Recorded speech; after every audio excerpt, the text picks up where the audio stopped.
Bueno, continuamos con la versión 17 del Encuentro Internacional de Matemáticas y damos nuevamente la bienvenida al doctor Rojas, quien nos viene a hablar de Hilbert, los Bourbaki y el ficcionismo. ¿Cómo está, profesor Rojas? Bienvenido. Muchas gracias, muy buenas tardes, un Noches ya placer, aquí en Colombia, profe. Aquí nos cogió la noche, claro, como decimos acá. estamos muy agradecido por la invitación al comité organizador de este evento internacional y en especial a la doctora Margarita Garay, que tuvo a bien invitarme a este evento y en la cual voy a contar un tema que yo creo que es central y transversal en los matemáticos, que es cómo está constituida la ciencia matemática, ¿no? ¿Cuál es su paradigma y su filosofía contemporánea de esta ciencia? Y voy a dar un recorrido histórico, ¿ya? Y filosófico también al final de cómo se ha ido gestando nuestra matemática, así como lo conocemos, así como lo conocieron nuestros maestros y los maestros de nuestros maestros. Y a través de la visión conjuntista, que lo vamos a ir contando, y finalmente, después de pasar por este grupo de matemáticos llamados los Bourbaki, voy a empezar también a contar cómo es una corriente filosófica que forma parte de lo que se llama el ficcionismo formal, que trata de responderse a la pregunta qué es la matemática, qué son los objetos matemáticos, ¿no? Y finalmente voy a plantear ya una visión personal, una teoría personal que tiene que ver con el ficcionismo formal de tránsito.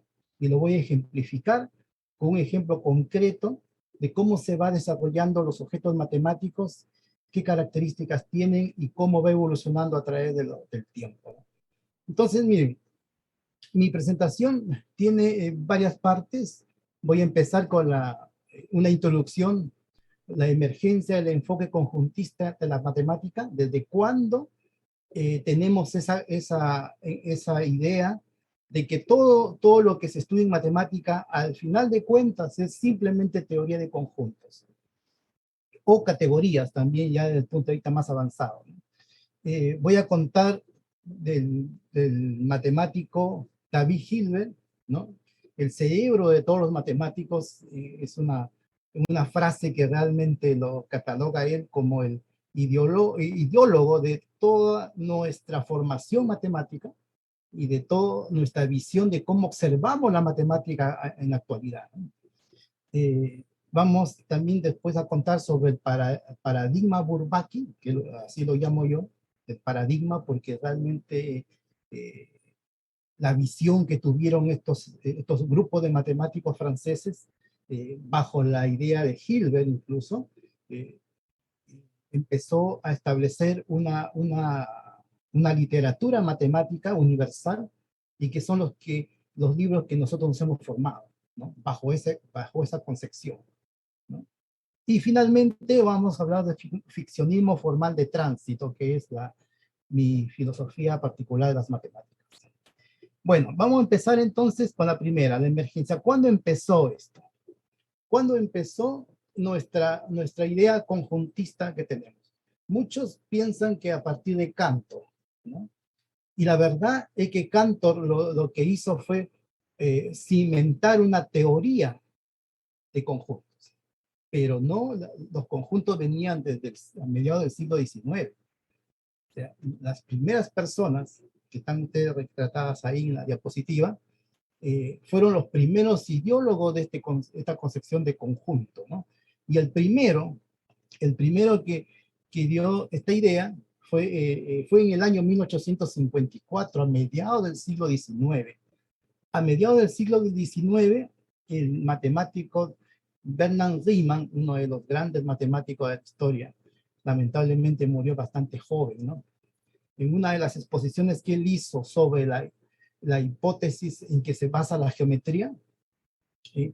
Hace una nueva argumentación. Hasta antes de Riemann, las matemáticas eran bastante calculistas y bastante constructivistas, en el sentido de establecer siempre generalmente soluciones explícitas a los problemas que se planteaban. Venían planteándose problemas de la física matemática, varios problemas de la geometría, pero siempre tratando de explicitar soluciones, ¿no? Sin embargo, esa nueva visión que tenía Riemann, ¿no? Hizo confrontar esa especie de aritmetización que se tenía a mediados del siglo XIX con la conceptualización, en donde establece el que lo importante para la construcción de los objetos matemáticos es la idea, conceptualizar la idea, ¿no? Eso hizo de que él proponga, Bernard Riemann, una noción ingenua de conjunto, que es básicamente lo que se enseña incluso hasta en la universidad o en los centros educativos, ¿no? Una visión un poco intuitiva de lo que son los conjuntos. Y eso lo hizo a través de este concepto que él llamó variedad, ¿no? No es la variedad, obviamente, que contó, digamos, el profesor Norville, es otra idea de variedad. El concepto de conjunto era sinónimo de variedad para los alemanes de la época, ¿no? Entonces me refiero a eso. Entonces, solo se puede introducir nociones matemáticas, decía Bernard Riemann, cuando está dada un conjunto o una variedad determinada por comprensión a través de un concepto. Por comprensión. Por primera vez se establece la existencia de conjuntos por extensión, ¿no? Por comprensión, ¿no? Todo lo anterior, los matemáticos anteriores, toda la, digamos, determinadas variables, las soluciones siempre eran por extensión, pero esta vez, por primera vez, se ve este concepto por comprensión, a través de un concepto, de una idea. Ahora, esa es la teoría ingenua del conjunto. Esta sola idea de Bernard Riemann potenció tremendamente en la matemática. Miren, estamos hablando a mediados del siglo XIX. Para luego, a fines del siglo XIX, principios del XX, se desarrolla esta idea ya de manera más sólida, con una teoría detrás de esto. Pero esto fue la primera idea, 1854, ¿no? Él hablaba incluso de estos conjuntos de dos tipos, los continuos y los discretos, ¿no? Unos con distancia, con métrica, y otro el análisis situ, que es el nombre antiguo que se tenía de la topología, ¿no? Entonces, pues esas primeras ideas de Bernard Riemann. Entonces, también Bernard Riemann es conocido por su concepción de la integral, ¿no? La integral de Riemann, famosa integral de Riemann, en el año 1868, en donde él estudia integración de funciones discontinuas, ¿no? Ya con la idea de Cauchy, de continuidad, y ahí aparece una cosa muy, muy interesante que hizo de que los matemáticos que secundaron a Riemann empezaran ya a establecer, a hacerse preguntas, ¿no? Construir conjuntos por comprensión y empezar ya a establecer una teoría, ¿no? Bernard Riemann.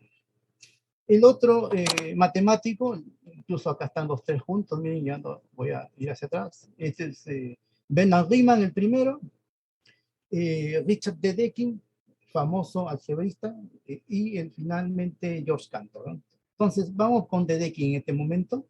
Richard Dedekind, discípulo de Dirichlet, uno de los matemáticos que dio la primera idea de los primeros conceptos de análisis funcional. En 1871 publica unas lecciones que tenía, o sea, las clases que daba Dirichlet, era el maestro, y en un apéndice él por primera vez publica su teoría de ideales. Él fue el conceptualizador de los ideales, dada la idea de Riemann, de construir los conjuntos a través de conceptos, ¿no? Introduce, miren todo lo que se está introduciendo a fines del siglo, a 3/4, yo creo, del siglo XIX, ¿no? La noción de cuerpo, la noción de módulo, el anillo de los enteros, obra de Richard Dedekind, ¿no? Todo ideal admite una única descomposición por producto de ideales primos. Todas estas cosas que ustedes ahora hoy día se ven ya de manera más moderna, ¿sí? en los cursos de álgebra abstracta, ¿no? En 1872 construye a los números reales, ¿no? Si nosotros repasamos cualquier curso de álgebra donde se encuentren las construcciones de los números naturales, ¿no? De los enteros, los racionales, vamos a ver conceptos como clases de equivalencia, en el caso de Decken, las cortaduras, todo eso se hace a través de conjuntos, pero construyéndolo por comprensión, todo, ¿no? Entonces, en la Universidad de Göttingen, ya en 1894, Dedekind presenta la teoría de Galois de la forma muy similar a lo que hoy día lo conocemos, con grupos de automorfismos del cuerpo de descomposición. O sea, fíjense, y estamos hablando ya a finales del siglo XIX. Todavía en la escena va a aparecer por ahí Cantor, y de a poco se va a ir construyendo una teoría de conjuntos y una teoría axiomática de conjuntos. Por el momento es simplemente esta idea de conceptualizar los objetos y de establecerlos de manera por comprensión. Cantor, 1870, miren. Cantor, tratando de resolver en su tesis doctoral puntos en donde las series de Fourier puedan converger o diverger, ¿no? Entonces se le dio un problema a él, su director de tesis, de buscar, ¿no? Bajo qué condiciones la serie de Fourier converge a una función, y él encontró varias digamos, resultados interesantes, ¿no? En 1870, lo que sí se sabía es que si una serie trigonométrica converge a una función continua en un intervalo dado, entonces la serie es única.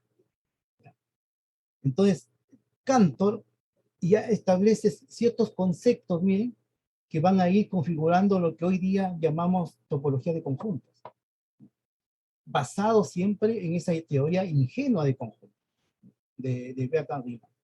Sea P el conjunto de puntos del intervalo A, B, en la que la serie no converge o la función es discontinua. Si P es infinito, existirá un punto de acumulación en el intervalo A, B. Cantor lo llama el primer conjunto derivado de P.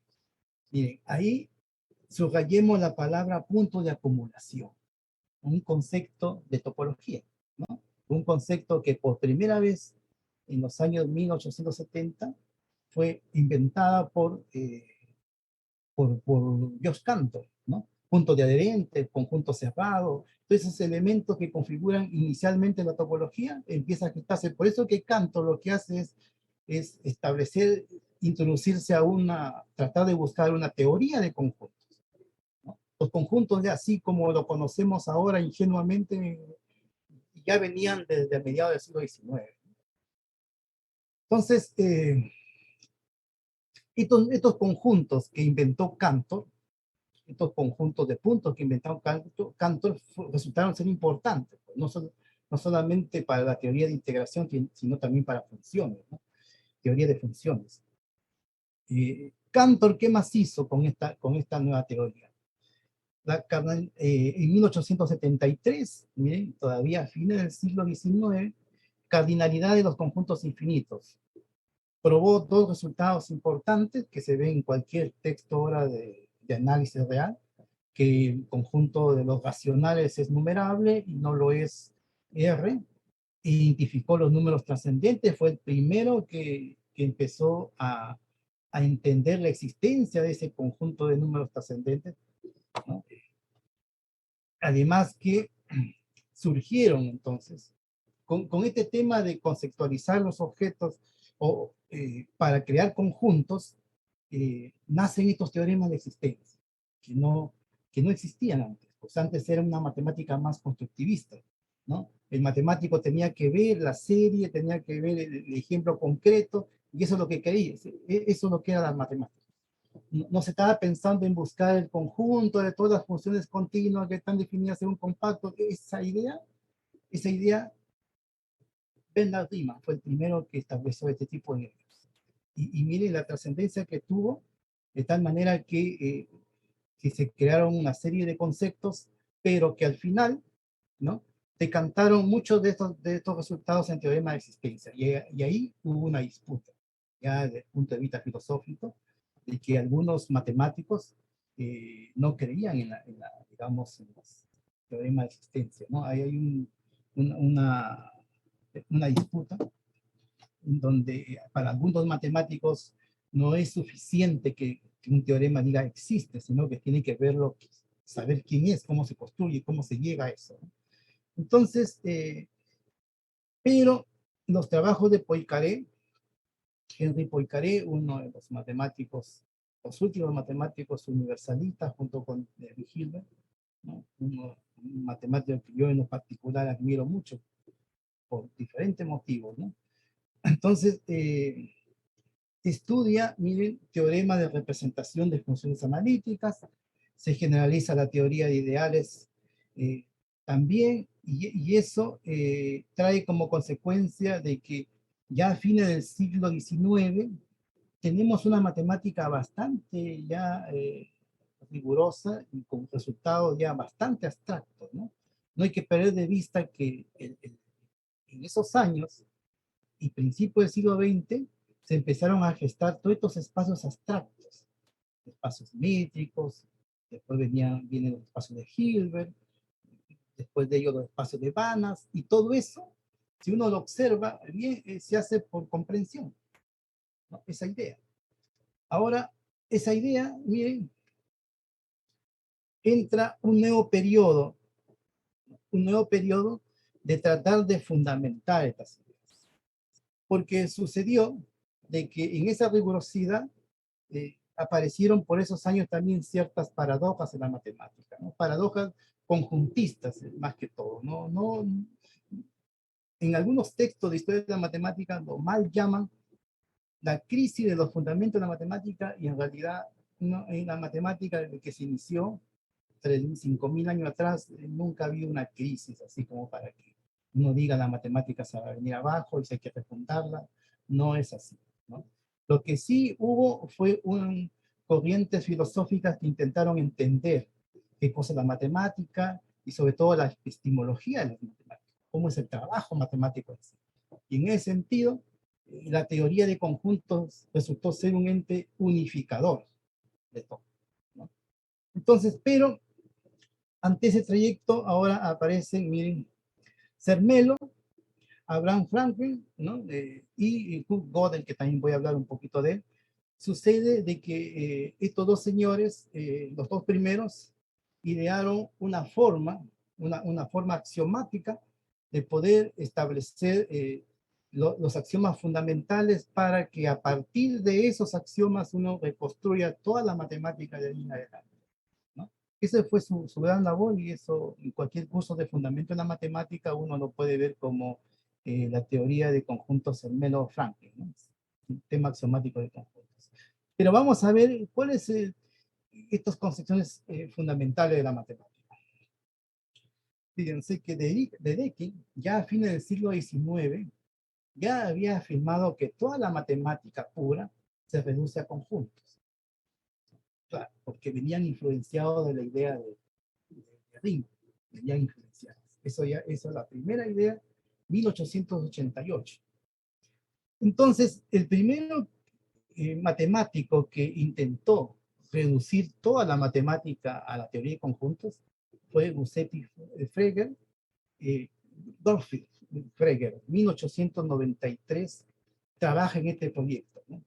Trabaja en buscar, digamos, pasar todas las matemáticas a la lógica, la lógica de conjuntos, y digamos, dígase de paso, fracasó, porque toda su estructura que él empezó a escribir, incluso ya tenía un volumen escrito y iba a imprimir, y se me ocurrió enviarlo a tercer señor que nos vemos acá, Bernard Russell, ¿no? Y él encontró una pequeña falla que hizo de que la obra de Frege, digamos, tuviera un vacío, ¿no? El otro que también habló sobre los fundamentos de la matemática en esas épocas, en 1893, es el Giuseppe Pleano, que es un italiano, ¿no? También escribió un formulario de matemática y ahí estableció la construcción de los que nosotros hoy día llamamos los axiomas de Peano, ¿no? Para fundamentar, digamos, construir los números naturales. Y a partir de la construcción de los números naturales, construir los racionales, los enteros, los racionales, etcétera, ¿no? Entonces, Giuseppe Pleano. Y Bertrand Russell, ¿no? Con esta idea de convertir todas las matemáticas a la lógica, en su libro Principia Matemática, ¿no? En la primera página de ese libro, van ustedes a ver esta frase que yo escribí. Para Bertrand Russell, toda la matemática es P implica Q. Esa es para él la matemática. Y toda su obra trata, a través de conceptos de clase y cosas muy complejas, tratar de reducir, ¿no? Los conceptos matemáticos a la pura lógica, ¿no? Ese es el llamado logicismo que hubo en esas épocas, ¿no? Una corriente filosófica de las matemáticas, el logicismo. Hasta ahora hemos hablado de todos menos de Hilbert, ¿no? Que es uno de los personajes centrales acá. Eh, Sucede que, para resumir, o sea, la idea de conjuntos entonces empieza desde Bernard Riemann, con la idea intuitiva de conjuntos y de generar conjuntos a través de conceptos, de ideas por comprensión, ¿no? Y a raíz de eso, ya a fines del siglo XIX y principios del XX, hay grandes avances, ¿no? Porque ya hemos visto teoría de Galois fundamentada, teoría de anillos fundamentada, de modo, ya se genera una álgebra abstracta bastante cercana a la que tenemos ahora. Aparecieron las paradojas y se intentó, por lo tanto, reformular las matemáticas a través ahora de los conjuntos, pero de una manera sólida.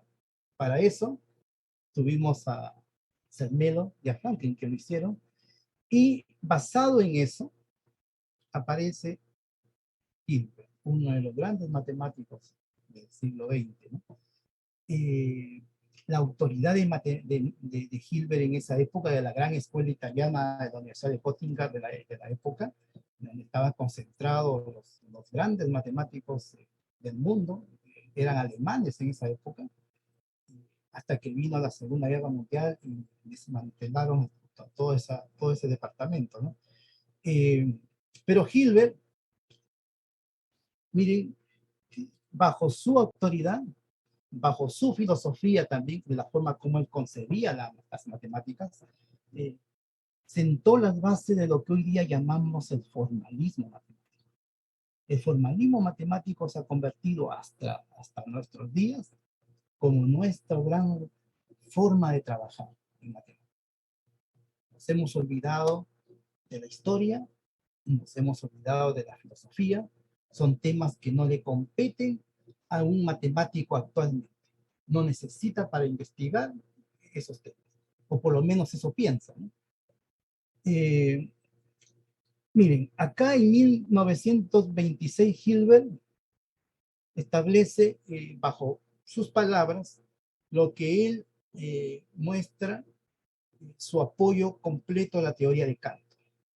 Dígase de paso, Cantor tuvo graves problemas también. Hubieron matemáticos que no creyeron en sus teorías, en su forma de ver la matemática. Entre ellos, Leopoldo Kronecker tuvo grandes problemas con Kronecker porque Kronecker era un constructivista, no creía en esos teoremas de existencia y todos estos conceptos de puntos de acumulación, de derivados, que se mantenían bajo una intuición lógica. Pero sin embargo, Hilbert, miren lo que dijo en 1926. Queremos investigar cuidadosamente, siempre que exista la mejor perspectiva de éxito. O sea, lo que le interesaba es hacer matemática, el éxito matemático, no los fundamentos en realidad. Las construcciones conceptuales y las formas de inferencia fructíferas y cultivadas, afianzadas y hacerlas susceptibles de aplicación. O sea, es prácticamente la filosofía presente de un matemático. Y aún más, él finalmente dice una palabra que ha quedado en historia, ¿no? Del paraíso de Cantor que Cantor nos creó, nadie podrá expulsar. Entonces, esa palabra, con la autoridad de Hilbert, eh, trascendió hasta nuestros días e incluso hasta la educación matemática. La forma como nos educamos matemáticamente también influenció esta idea, ¿no? El paraíso de Cantor. ¿A qué se refiere la idea de Hilbert del formalismo? En 1900, un sistema de objetos gobernado por axiomas y solo son verdaderos aquellas proposiciones que se pueden derivar de un número finito de inferencias lógicas, tal cual es el trabajo matemático actual y todo lo que nosotros vemos en los textos, en los papers y en toda la literatura matemática, ¿no? Antes era una combinación de intuición, era una combinación incluso de mezcla filosófica de los conceptos que se manejaban, así ha sido todos los siglos anteriores, ¿no? Se eliminó todo esto y se empezó, como dice bien Hilbert, a través de axiomas. A través de axiomas, de conjuntos no definidos, primero, y después axiomas, y luego lemas, teoremas y todo lo demás, ¿no? Para eso, en 1904, justamente para llegar a ese camino, necesitábamos un sistema, digamos, axiomático de los conjuntos. Hubieron varios sistemas, pero el que más éxito ha tenido y el que se estudia con, digamos, con más popularidad en los cursos de fundamento en matemáticas son los axiomas de Zermelo, ¿no? Y además, él introduce este famoso axioma de elección, que es un axioma que, se venía trabajando desde mucho tiempo, pero que ningún matemático percibía de que podía haber alguna falta de rigurosidad. Es esa idea de que si yo tengo una familia de conjuntos, si la familia fuera finita, miren, si la familia fuera finita de conjuntos, yo podría sacar un elemento de cada conjunto finito y construir un conjunto formado por esos elementos. Con los axiomas de Zermelo se puede hacer. Pero cuando la familia de conjuntos es infinita y quiero hacer lo mismo, eh, sacar un elemento de cada conjunto, el hecho de ser infinito, que nunca podamos llegar a ver si realmente sacamos el último, que no va a ser el último, ¿cómo sabemos que hay un conjunto que contiene a todos? Eso solamente se puede hacer usando el axioma de elección. Se probó que era independiente de estos axiomas de Zermelo. Pero bueno, presentó entonces Zermelo la primera axiomatización de la teoría de conjuntos y fue completada por Abraham Franken, claro, en 1922, porque los axiomas de Zermelo tenían unas pequeñas fallas. Por ejemplo, se le agregó el axioma de regularidad, ¿no? En cualquier texto de fundamento ustedes van a ver que esos conjuntos autocontenidos siempre causaron problemas y en el axioma de regularidad se regularizó ese tipo de cosas, ¿no? Y quedó completo. Los 8 axiomas que fundamentan toda la teoría de matemática actual, porque de partida, a través de esos axiomas, se establecen los números naturales. Y luego los enteros, los racionales, hasta los reales, y de ahí para adelante las funciones también se pueden establecer a través de conjuntos, relaciones, funciones, y todos los conceptos de topología, y se va construyendo todo un conjunto de conocimiento estratificado, ¿no? Estratificado, y vamos a ver que tiene una característica de plasticidad también esos objetos. Eso lo vamos a, un poco al final, lo vamos a ir reflexionando. Hilbert, en 1899, publica los fundamentos de la geometría. Estos fundamentos de la geometría de Hilbert lo que hacen es reconstruir o reformalizar, mejor dicho, los elementos de Euclides. Tenían ciertas fallas, no, no diríamos fallas, sino tenía ciertas imprecisiones, muchas definiciones que ha dado, muchas cosas que se escribían en esa época, y Hilbert, con el intento de formalizar desde cero las matemáticas, escribió su propio libro de geometría, axiomatizó la geometría, y en cualquier libro que ustedes vean en este momento de fundamento de la geometría, es los fundamentos de Hilbert. de Hilbert, justamente. O sea, se fundamenta a base de axiomas toda la geometría euclidiana, toda la geometría nucleariana, eh, solamente en base axiomática, sin ningún gráfico de ningún tipo. Los gráficos, por si acaso, en el sistema formalista, no cuentan como una verdad.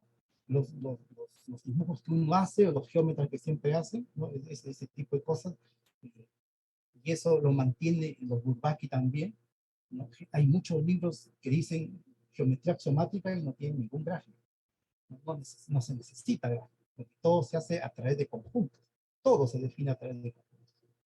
Es un bonito curso, de fundamento de la matemática, se llama. Entonces, Hilbert también plantea sus 23 problemas matemáticos, muy conocido, un congreso, segundo congreso de matemáticas que hubo. Miren, tiene una gran influencia en el desarrollo de la matemática. Dentro de esos tres problemas se encuentran por los problemas del milenio, ¿no?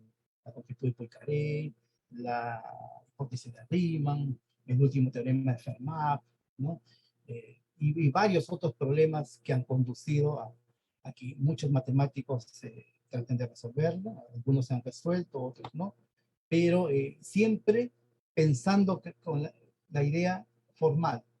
Mientras haya un sistema de axiomático consistente, entonces según Hilbert, cualquier pregunta que se tenga que hacer sobre las matemáticas se puede responder. Era muy optimista. O sea, él, obviamente estaba equivocado, pero yo comento lo que él decía.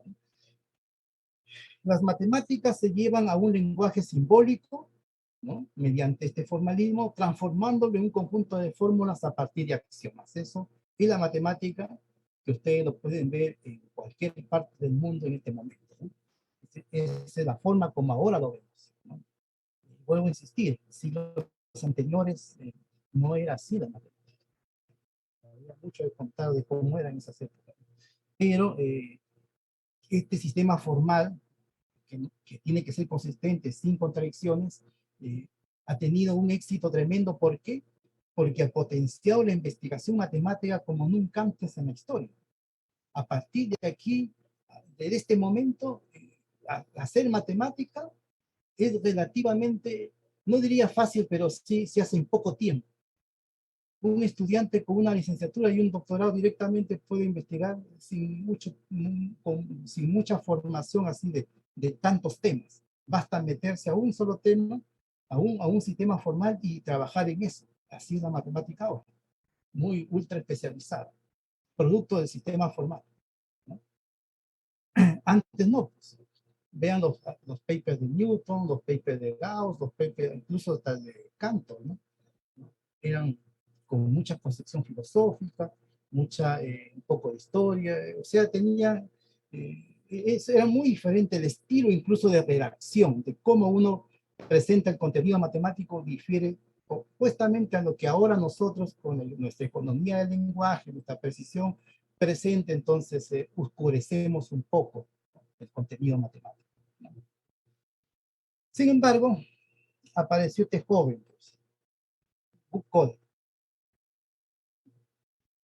Lo que hizo Gödel, o Gödel, como dicen algunos, eh, fue brutal para la pretensión de Hilbert, ¿no? Causó una grieta en el sistema formal. Entonces, es una grieta que todos los matemáticos lo conocen, pero que hasta el momento no, digamos, no ha tenido una repercusión mayor, porque en el hecho de que tengamos siempre deducciones formales no contradictorias, la matemática sigue avanzando. Pero ya probó Gödel que eso no va a suceder continuamente. En su tesis doctoral, miren, él mostró la completitud, o sea, del cálculo de predicado de primer orden, ¿no? Hasta ahí uno pensaría optimistamente, con esto se está ya haciendo más sólido el formalismo gilbertiano, ¿no? Derivan todo el sistema de verdades a través del predicado de primer orden, claro. Sin embargo, 2 años después, demostró la consistencia de los axiomas no pueden demostrarse al interior del sistema. O sea, significa de que ante un problema matemático dentro de un sistema formal, tiene que haber, según él, afirmaciones o digamos, resultados o que no se puedan demostrar dentro del sistema formal. Dentro del sistema tendríamos que agregar otro axioma más para poder probar, ¿no? Y típico, por ejemplo, cuando uno dice, ¿qué pasa si le quitamos a la matemática el proceso de inducción matemática, por ejemplo? Si le quitamos eso, entonces varios resultados de las matemáticas no van a poder ser demostrados. Entonces, afortunadamente está dentro de nuestro sistema formal ese procedimiento, ¿no? Entonces, eso es una grieta muy, muy fuerte, pero que hasta ahora no ha causado mayores inconvenientes a los matemáticos profesionales y siguen trabajando aún de que pueda toparse en algún momento con algo indemostrable, ¿no? Hay, por ejemplo, la hipótesis de Riemann, ¿no? Hay resultados que no se pueden demostrar hasta la fecha, ¿no? Con los sistemas formales que tenemos. Entonces, pero ese gran aporte de Hilbert y esa autoridad que tenía de Hilbert eh, fue, so, miren, en los años donde la escuela francesa, la escuela alemana era una potencia y tenían los grandes matemáticos con nivel, vino la Segunda Guerra Mundial y empezaron a desmantelar porque muchos de esos matemáticos eran de descendencia judía, ¿no? Entonces, o estaban casados con judías, etcétera. Entonces, se empezaron a ir a Estados Unidos y se desmanteló, ¿no? Se desmanteló, al final quedó Hilbert solo y, y realmente ahí terminó esa escuela, pero los grandes continuadores de la escuela hilbertiana fueron estos señores que fueron jóvenes en los años 30, ¿no? Y que eran franceses, los hombres más talentosos de Francia en cuanto a las matemáticas, y como la Universidad de París tenía sedes en diferentes partes y tenían que dictar cursos, por ejemplo, de cálculo diferencial, se cuenta que un curso que tenían que dar en varias sedes, no sé, pues André Weil, uno, y Jean Dudot, no, sí, pues André Weil era uno de ellos, y el otro es Henri Cartan. Henri Cartan. Entonces, se cuenta la historia de que ellos empezaron, los dos, empezaron a reunirse a tomar un café para platicar sobre cómo iban a llevar el curso de cálculo diferencial de manera, o sea, con la misma, digamos, contenido y nivel y todo. Y en esas conversaciones se dieron cuenta que las matemáticas estaban así como dispersas, ¿no? Que faltaba unificar muchas cosas para tener una sola visión de las matemáticas dentro del formalismo hilbertiano, ¿no? Y empezaron a reunirse, no solamente ellos dos, sino empezó ya a reunirse un grupo de jóvenes, que ahí están sus nombres, ¿no? Entre ellos está el famoso Jean Dudonné, ¿no? Está también Chevalay, que matemático súper reconocido, Henri Cartan, conocido matemático que tiene un texto de cálculo diferencial. Cálculo diferencial es en espacio de Banach, ¿no? Entonces, André Weil, por supuesto, fueron los primeros que se empezaron a reunir para debatir este tema, ¿no? Y empezar a buscar de alguna forma cómo establecemos como una Biblia para las matemáticas del futuro, ¿no? Y se plantearon un proyecto de escribir una especie de una enciclopedia, ¿no? De todas las matemáticas que ellos conocían, fundamentada desde cero. Primer tomo, teoría de conjuntos. Y ellos le llamaron los elementos de la matemática. Estos elementos de la matemática están en todos los departamentos de matemática, por lo menos que yo conozco. Están ahí una serie de libros que se publicaron hasta los años 80, más o menos llegaron, ¿no? Así. Y esta teoría de conjuntos, teoría de grupos, de espacios vectoriales, una serie de estructuras basado, miren, en la idea de unificación. De unificación. Los textos que nosotros hemos estudiado, que son de los años 60, 70, ¿no? Somos ya un poquito más viejitos, eh, se basan conceptualmente, formalmente en estos temas. La formalidad. Desde ahí viene lo que ellos llamaban como la higiene de las matemáticas, ¿no? Hacerlo preciso, ¿no? Con un lenguaje, ¿no? Muy preciso, con poca explicación y pocos ejemplos básicos y empezar a armar una estructura, ¿no?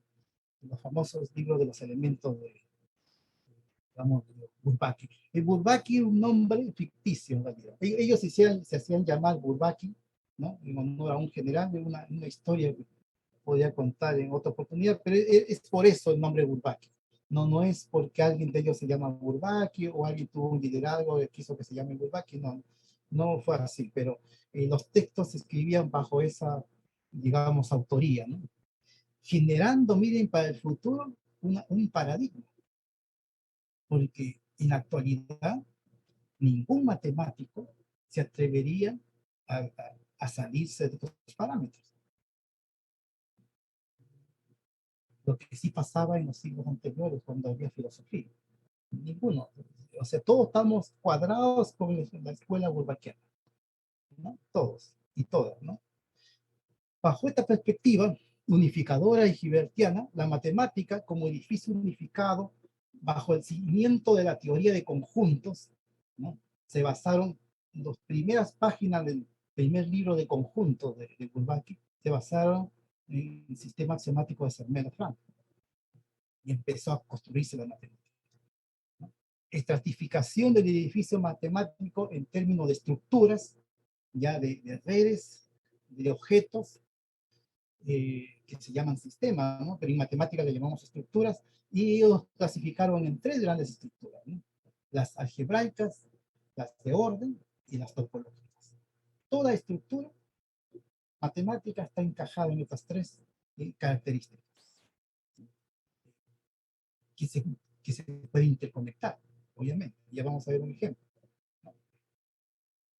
En el campo de, de la educación, miren, también tuvo su repercusión, porque sucedió que también en esas épocas empezó a masificar la educación.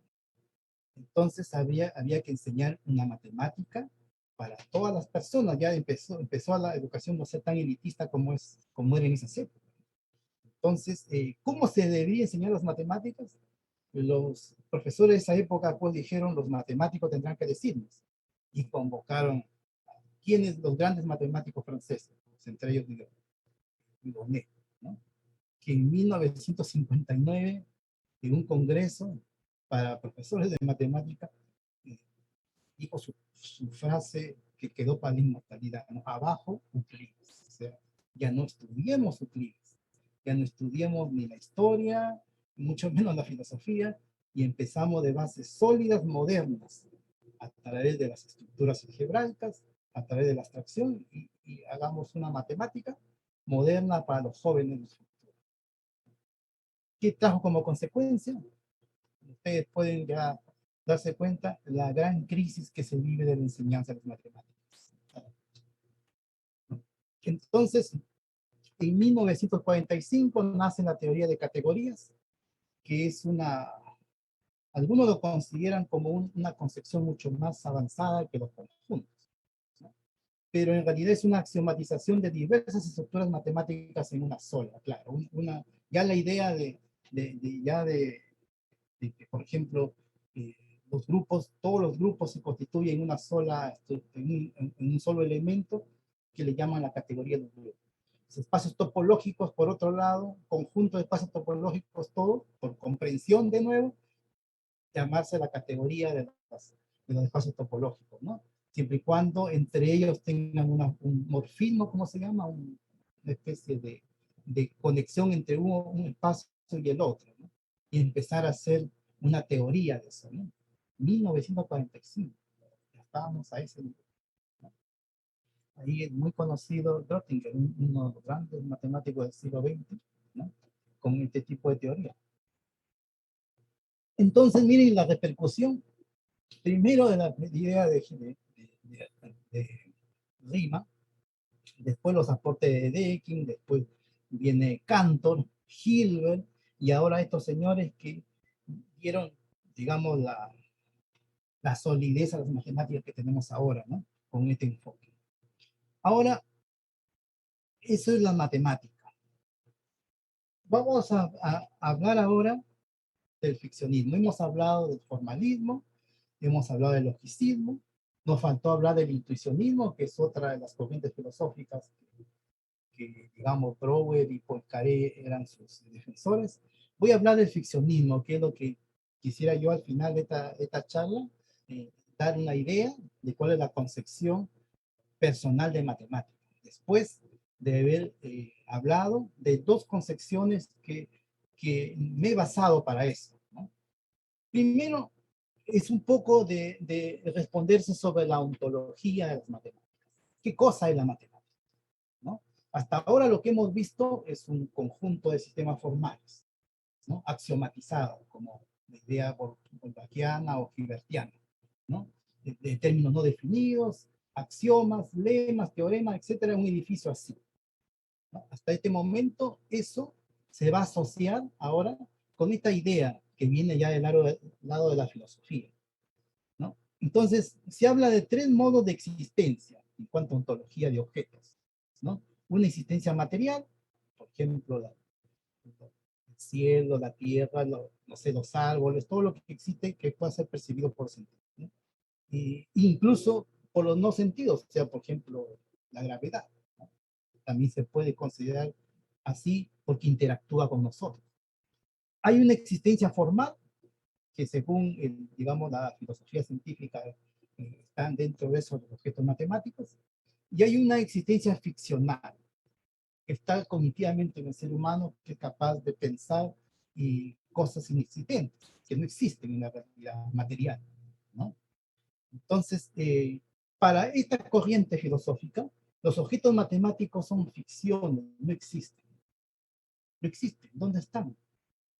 Ni siquiera actúan con nosotros. Nada. Están aquí en el cerebro humano. Cognitivamente están ahí, pero no existen en la realidad. Entonces, eso es lo que dice el ficcionismo. Eh, no creen en las teorías por no tener contenido fáctico, o sea, real. Eh, el que sea de utilidad no significa que sean ciertas. Hay una corriente de la filosofía matemática que digamos, justifica la existencia de los objetos matemáticos porque dice que los objetos matemáticos han mostrado utilidad. Y por lo tanto, si son útiles y si resuelven problemas reales es porque existen. Es algo que para mí, lo personal, no me convence, pero los ficcionistas peor, ellos dicen que eso no significa que sean ciertos. Pero hay, repito, hay una corriente matemática, o sea, de la filosofía matemática que afirma eso, ¿no? Ciencia sin número es un texto que escribió Harvey Fields en 1980, donde muestra, por ejemplo, muestra que la misma ley de gravitación universal se puede describir sin ningún número, sin ninguna matemática, ¿no? Esa es una bonita forma de ver las matemáticas, ¿no? Y muestra que las matemáticas son hechas, como la conocemos, por obra nuestra, nuestras manos, incluso con nuestra forma de ser. Nosotros las inventamos, sobre todo la matemática contemporánea. Entonces, las teorías matemáticas son falsas, bueno, porque no existen, hablan de cosas que no existen, son fruto de la mente humana, dicen los ficcionistas. También son falsas las ciencias naturales, o sea, al final todo es falso. O sea, en el sentido de que, por ejemplo, uno dice, a ver, el dinero existe. El dinero es una convención entre nosotros, los seres humanos, porque nosotros le damos valor. El dinero en sí como dinero es una ficción, todo es una ficción, ¿no? Todo lo que hemos construido, si uno lo piensa bien, la política, no sé, pues, las leyes, todo es invención humana. Es prácticamente digamos, la idea formalista. Ficcionista, perdón, ficcionista de las cosas, ¿no? Y entre ellos hay un ficcionismo de las matemáticas que ellos dicen, pero uno como matemático observa que en estas ideas no existen, no se puede explicar varias características intrínsecas de la matemática, entre ellos su formalidad. Habla de la ontología, de la existencia. Entonces, para eso nace lo que se llama el ficcionismo formal. Y aquí quiero hablar de este profesor, un gran profesor argentino, ¿no? Que se llama Gustavo Romero, muy seguidor de Mario Bunge, y que es un filósofo científico, ¿no? La filosofía científica, que muchos lo confunden como el positivismo y otras cosas, pero la filosofía científica lo que trata es de encarar los problemas filosóficos informado de la ciencia, entre ellos de la matemática. Con el razonamiento matemático y con el lenguaje matemático, se tratan de resolver los problemas filosóficos, no solamente de la ciencia, también de otros temas, ¿no? Entonces, él crea lo que se llama el ficcionismo formal y habla que los objetos matemáticos son artefactos conceptuales, que son creaciones humanas para algo, ¿no? ¿Qué dice con respecto a este tema el profesor Gustavo Gómez? Él plantea lo siguiente, dice, la matemática es una colección de sistemas formales. ¿Estamos todos de acuerdo? Desde Hilbert y todo esto sabemos que es así. Tiene como clase de referencia objetos conceptualmente puros. Se está refiriendo a los conjuntos. Se puede referir también a las matrices. Se puede referir a las funciones, a los espacios de Banach, ¿no? Puros. Los objetos matemáticos son artefactos conceptuales que se crean dentro de un sistema formal. Entonces ahí hay una clave importante que no da el ficcionismo así en general, porque están gobernados por un sistema formal. Eso significa que si yo tengo, por ejemplo, una obra literaria, ¿no? Y si esa obra literaria yo lo puedo clasificar, lo puedo axiomatizar, buscarle axioma, lo matematizo, lo convierto en matemática. Eso explica por qué la música se convierte en matemática, la sociología se convierte en matemática, la poesía también hay. Acabo de escribir un artículo donde ahí muestro que el matemático Silvestre era un matemático poeta, en donde él, en la poesía, en las rimas poéticas también quiso hacer una axiomatización. Entonces, da cuenta de eso, ¿no? Pero sin embargo, no da cuenta de la riqueza que tienen los objetos matemáticos y los sistemas formales en sí también, no son cosas tan frías así, de axiomas y de lógica. Uno implica dos, dos implica tres y así sucesivamente, ¿no? El tránsito conceptual, ¿no? Aquí olvida del hacedor de todo esto, que es el matemático, el ser humano. Se olvida que la interpretación conceptual de las cosas que escribe lo hace el matemático.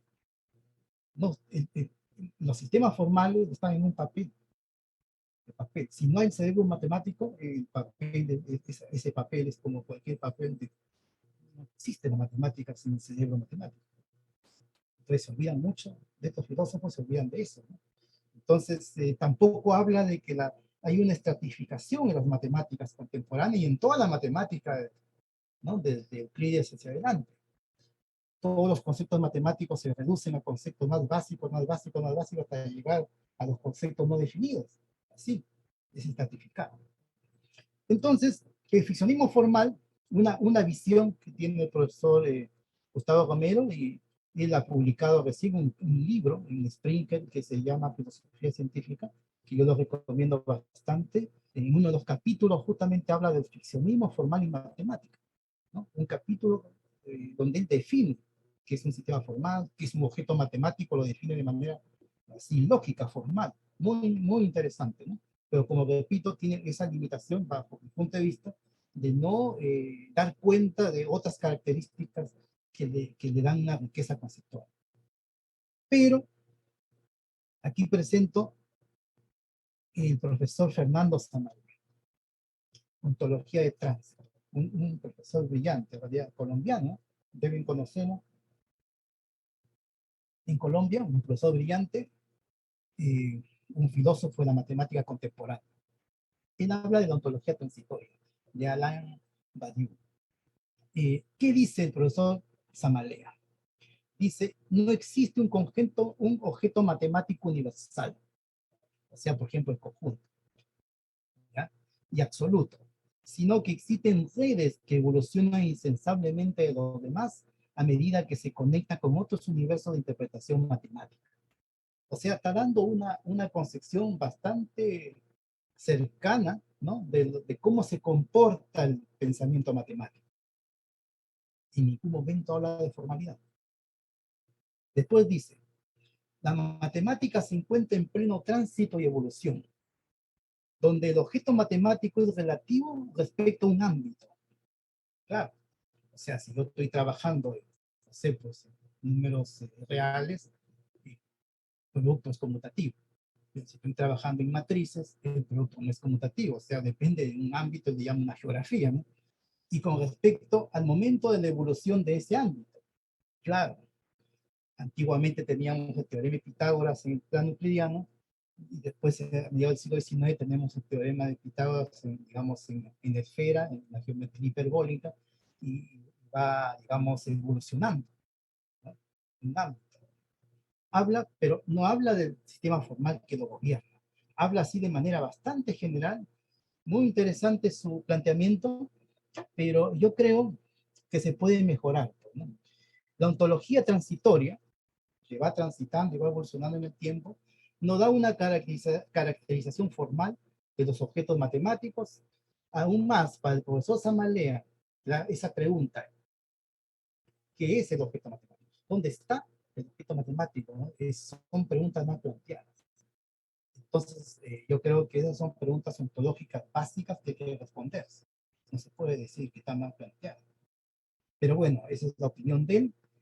Y yo planteo lo siguiente, ¿no? Planteo una mixtura de estas dos cosas, ¿ya? Y además agrego también al ser humano y también agrego a los objetos que perenizan las matemáticas, porque sucede que nosotros, al tener un pensamiento, un nivel cognitivo limitado, en el sentido de que no podemos tener todos los libros acá aquí en la cabeza, tenemos que escribirlo. Eso desde la época de los babilonios, que escribían tablillas. No tenemos un pensamiento, una memoria para recordarlo todo sin necesidad de escribir. Necesitamos paper, artículos, libros, entonces es un elemento importante de las matemáticas. Más el ser humano y más esto que estoy escribiendo ahí, en donde digamos, los objetos son de interpretación conceptual, o sea, son ficciones, en eso yo estoy convencido, las matemáticas como todo es una ficción, pero que está gobernada mediante redes de sistemas formales, ¿no?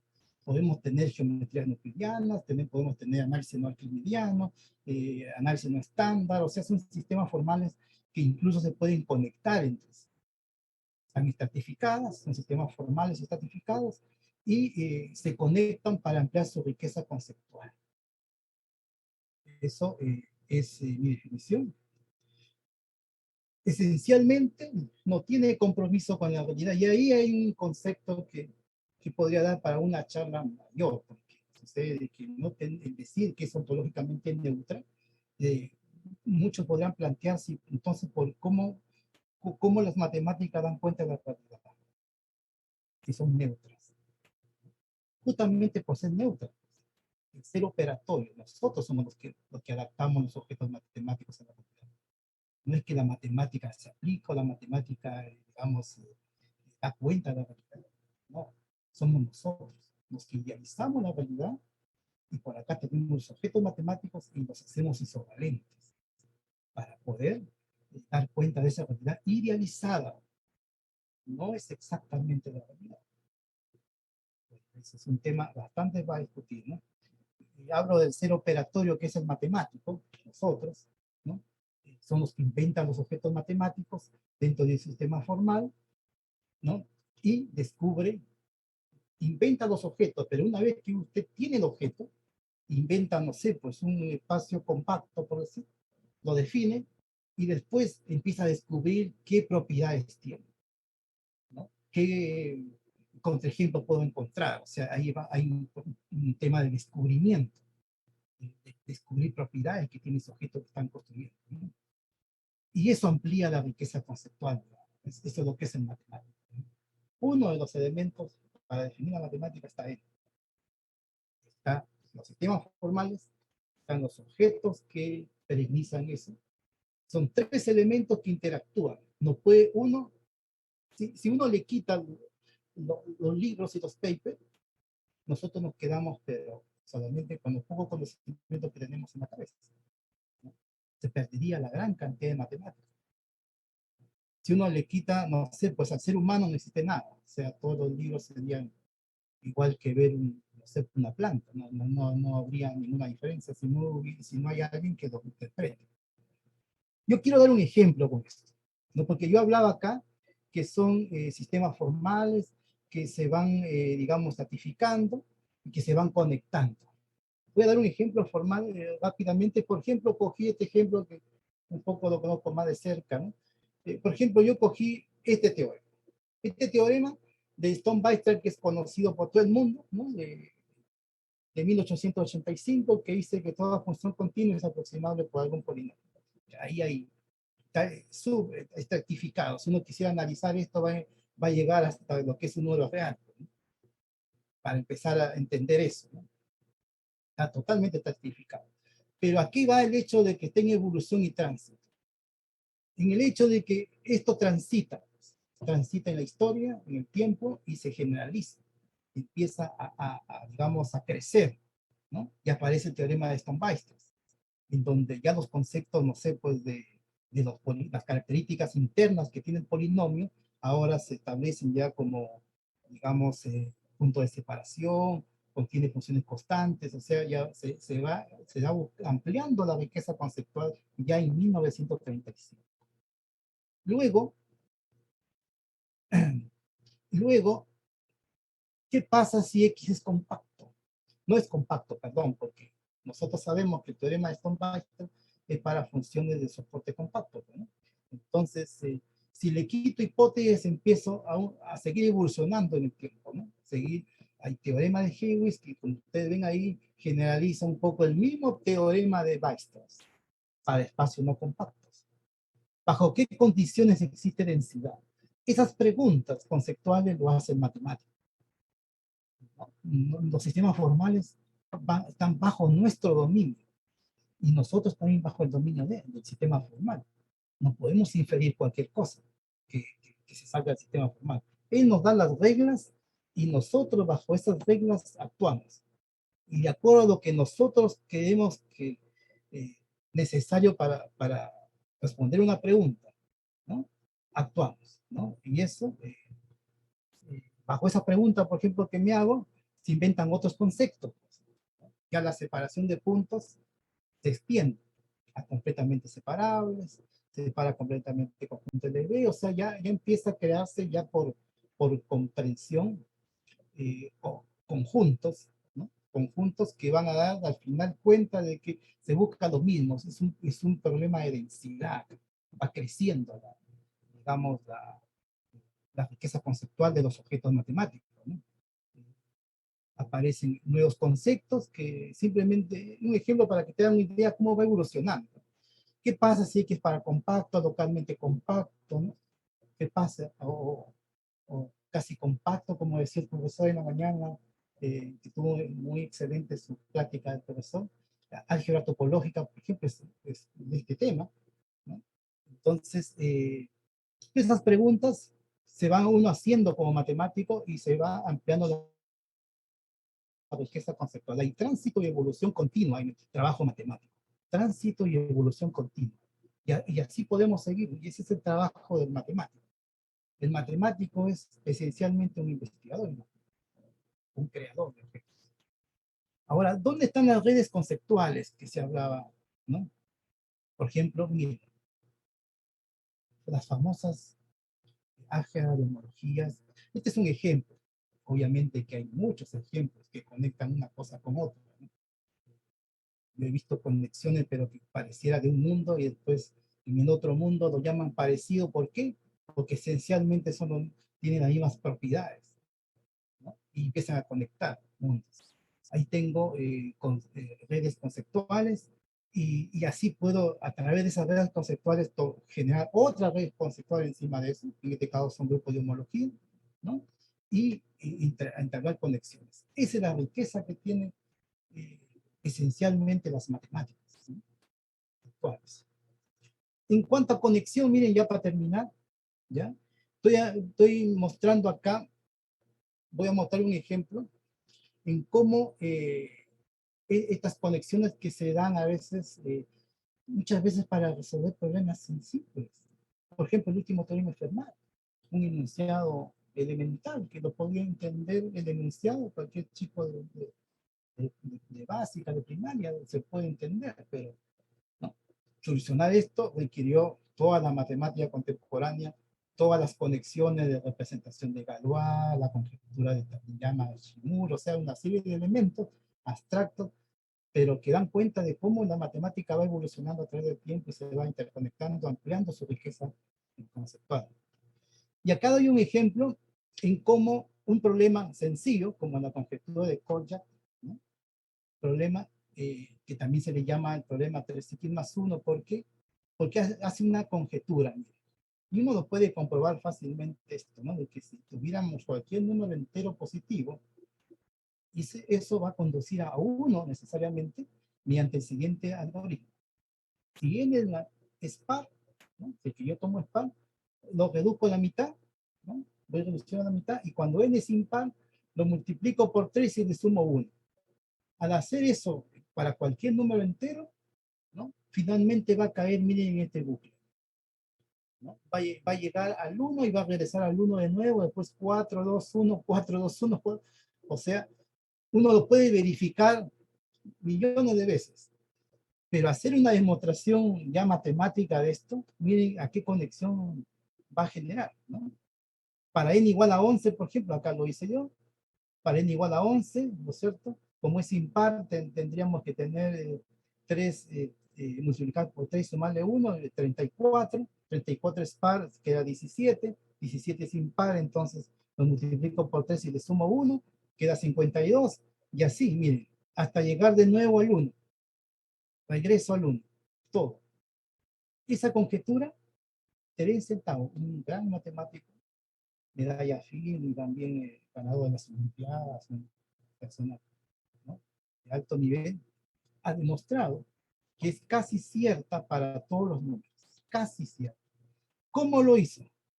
Usando ecuaciones diferenciales parciales, un sector de la matemática sobre grafos, otro sector de la matemática, estadística de poblaciones, otro sector por ahí.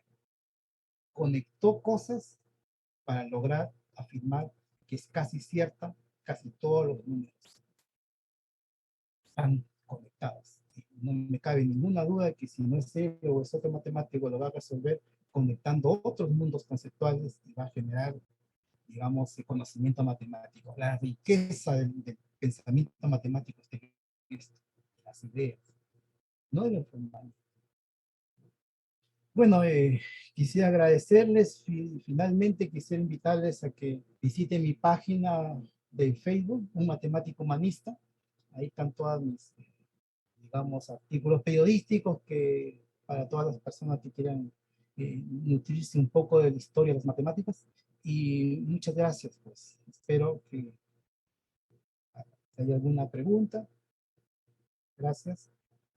Rojas, queremos robarle un par de minutos para hacerle un par de preguntas.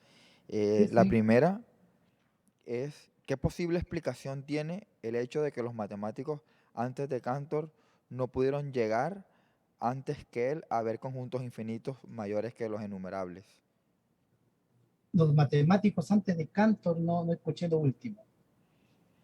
Listo, profe. ¿Qué posible explicación tiene el hecho de que los matemáticos antes de Cantor no pudieron llegar antes que él a ver conjuntos infinitos mayores que los enumerables? Miren, esa es una muy buena pregunta porque tiene que ver con la historia del infinito. La concepción de infinito que se tenía desde la época griega causó un gran revuelo en la época griega a pensar en el infinito.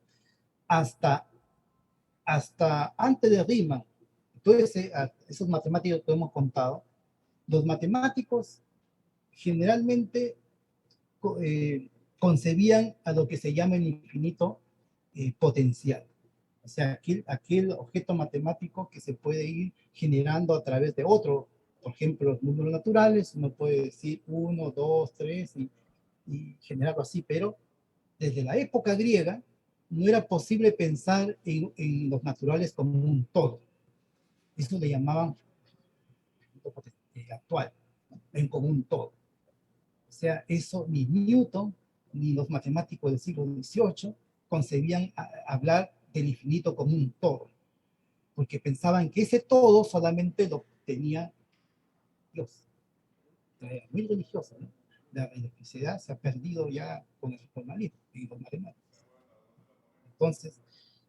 Entonces, eso fue la primera barrera para concebir esto de los números racionales, que hablaban de Cantor. Los números racionales también se concebían como de manera potencial, ¿no?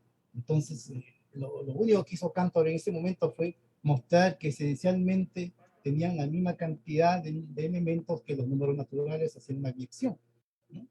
Pero él ya concebía a los Q como un todo, de tal forma que llegó a definir lo que ahora nosotros en cualquier curso de fundamento de la matemática lo observamos. O sea, ¿cuándo se dice que un conjunto es infinito?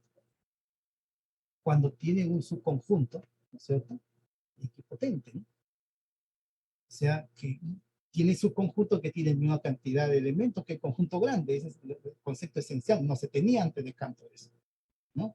El primero que se dio cuenta, miren, y eso es una cosa interesante porque las ideas matemáticas muchas veces no están originales de una persona, ¿no? En este caso Cantor, sino que hubieron otros que tuvieron una idea y de ahí cogieron y formalizaron bien el futuro. Por ejemplo, la idea que les digo de que lo esencial en un conjunto infinito es de que tenga subconjuntos, ¿no? Que tengan la misma cantidad de elementos que el conjunto grande, sean equipotentes.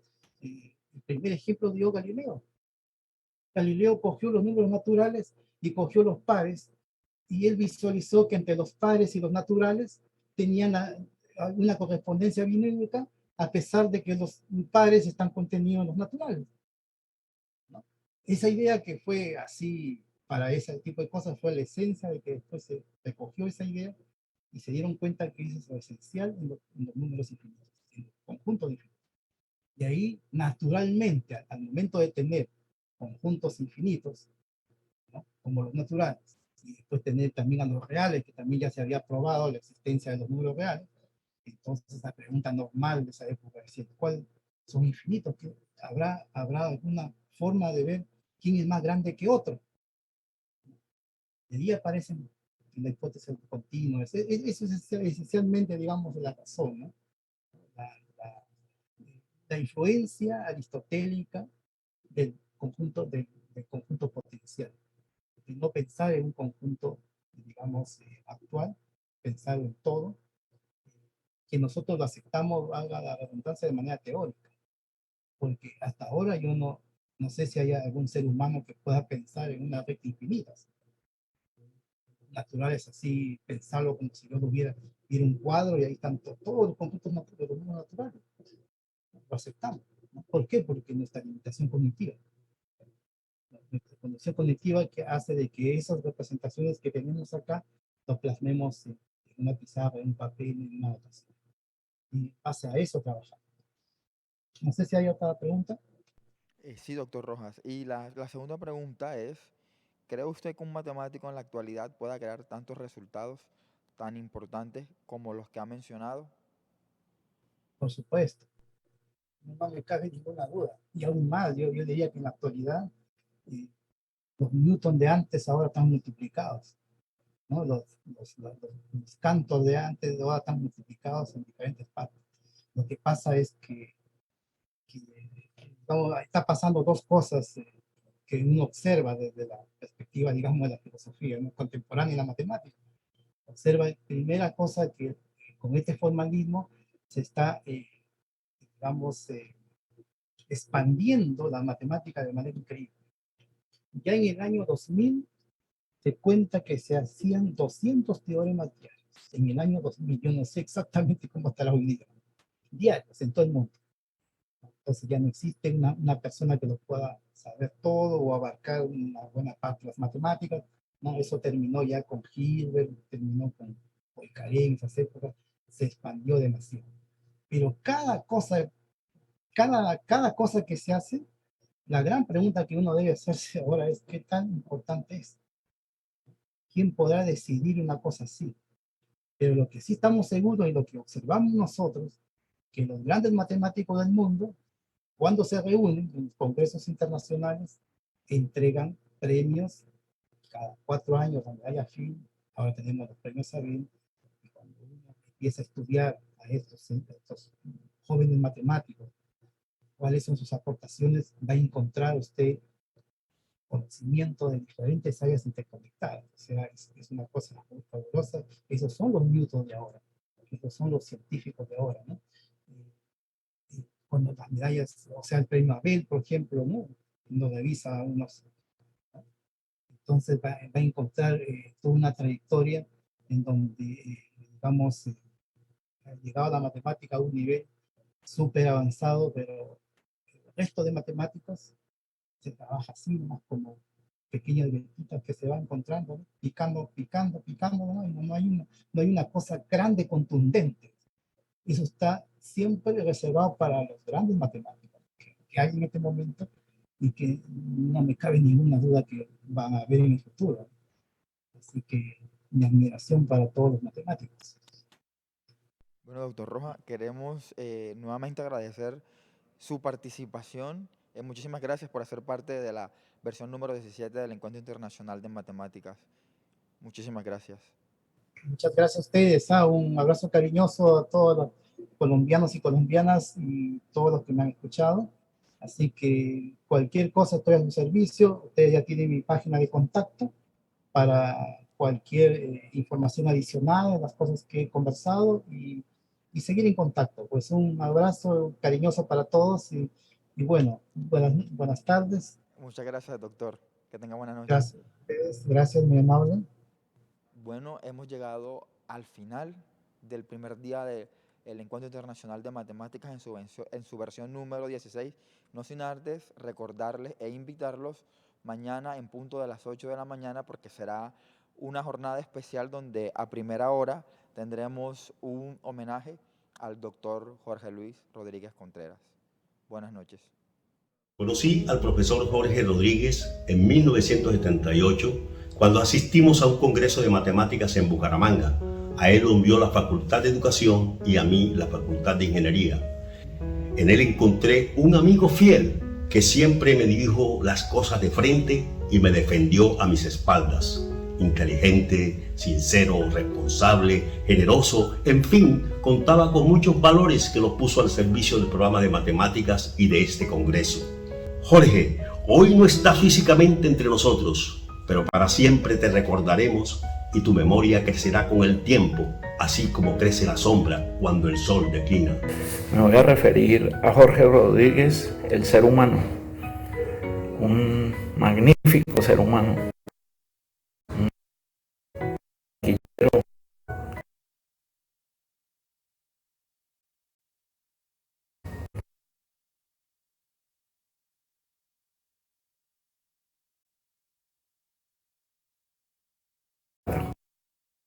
invito al grupo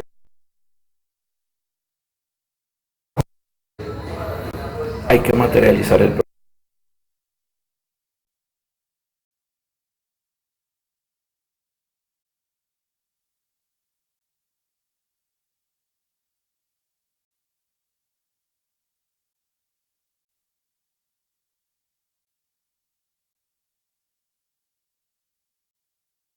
matemática.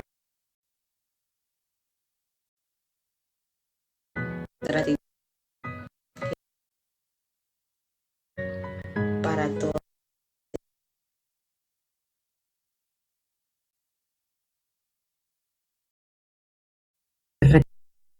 Del profe como jefe.